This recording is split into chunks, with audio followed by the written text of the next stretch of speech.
Hi everyone, my name's Alex Hutchinson, Creative Director on Far Cry 4.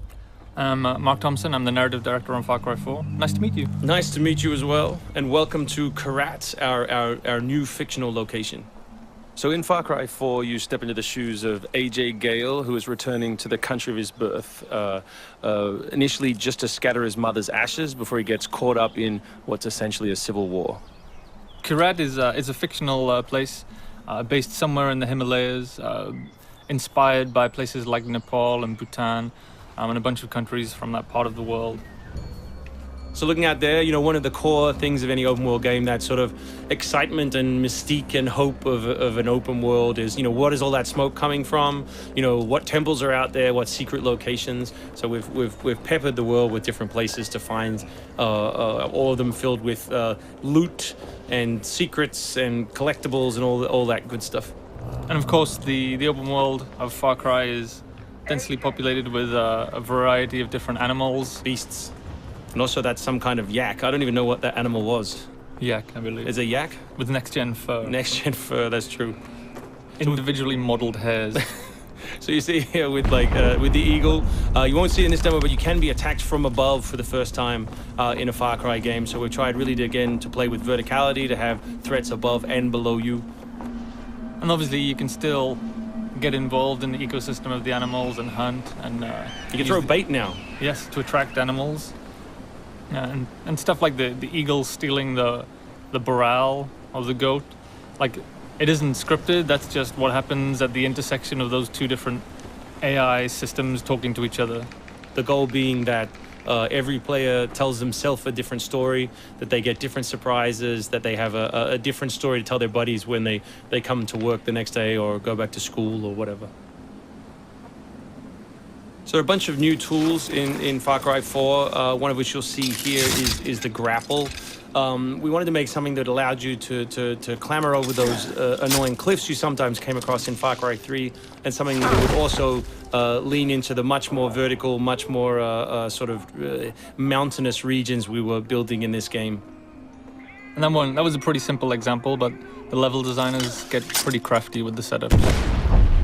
We have these areas we're calling adventure zones in the new game, which will take you to places like temples, which you can see from afar, and force you to use the grapple in sort of really interesting and different ways.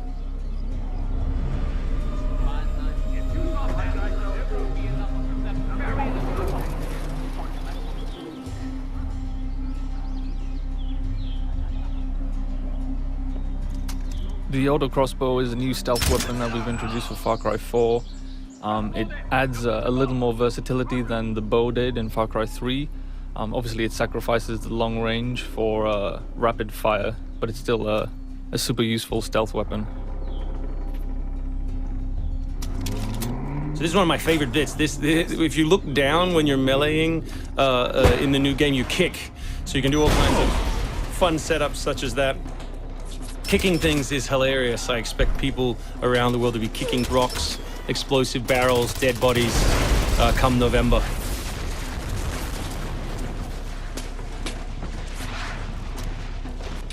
Our goal really was just to provide as many tools as possible, whether vehicles or animals or weapons or goofy stuff, and let people fit them together any way they want. Yeah, and we've snuck a few features in that fans of Far Cry 3 I think are going to be surprised by.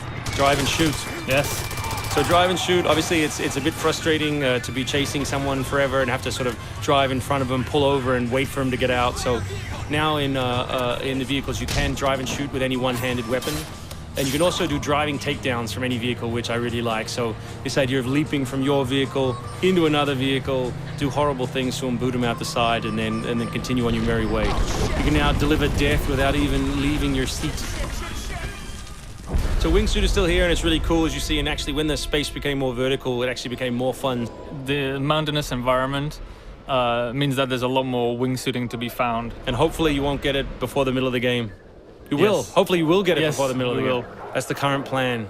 But we are many months away from watching you guys abuse us online.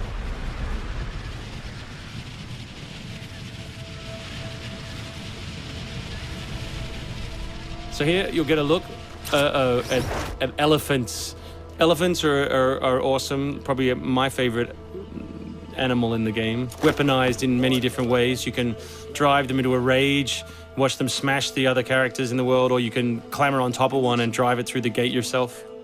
My favorite animal is the human animal. It's very Far Cry 2 of you, Mark. It's the shark of darkness.